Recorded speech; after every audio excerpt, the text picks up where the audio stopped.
for the longest period of time, I used to believe a lot of negative emotions as good thing.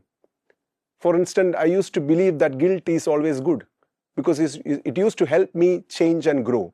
Anytime my mentor, somebody that I respect, say something to me, I used to feel that, oh my God, why I made them talk like that. I felt that that is actually something helps me to improve.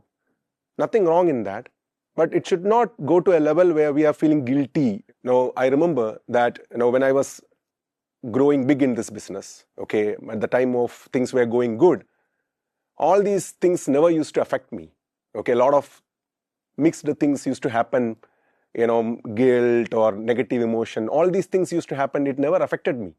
It was going good, things were going good. But it really started affecting me when things went bad, and things will definitely go bad.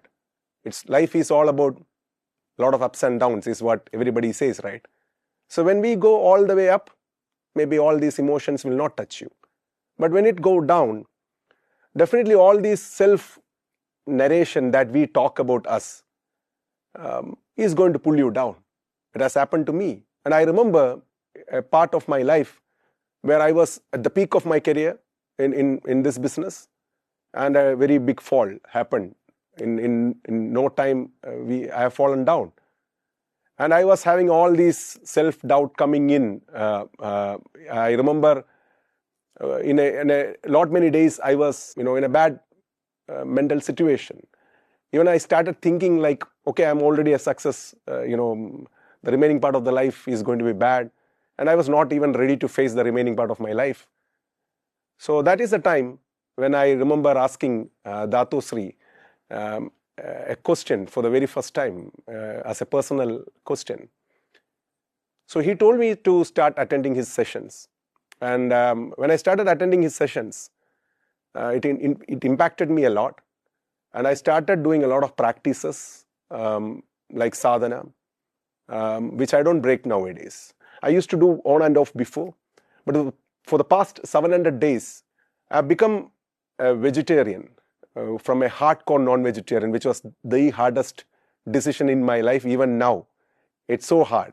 All these steps that I've taken in my life, at the moment when I was at the lowest point of my life, I understand today, when I'm around 3 years of doing such things, I understand that it has a lot to do in building a real confidence inside me. Because previously also I was acting confident, I was behaving confident, but it was always depending upon external situation. But today, whatever I'm able to feel within me inside, it doesn't need to be connected to any external situation. I know that I will be doing what I'm supposed to do in any situation. So to build that, it's like a mental gym. We do understand physical gym where we go to all of us want to build the six packs on the size 0 body or whatever it is. We go to gym, we work out a lot, build muscles, but we forget that there is a muscle inside here because that is not something visible.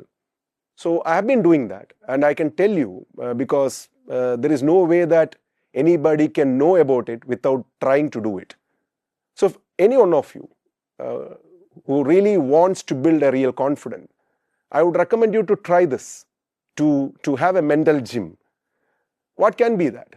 It can be anything that you decide which is uncomfortable, and you do it religiously, without a break. There is no negotiation on that. So sometimes it's going to be really tough. But when we keep doing it every single day, the message that we talk to ourselves is that if I decide, I will do anything. I can do anything if I decide. It's about sticking on to small decisions every single day. Sticking on to the promises that you are making at least to yourself. If you just do that, I guarantee it is a building process. It is a mental gym. Someday that will kill your self-doubts and will give you a real confidence. That's what I believe.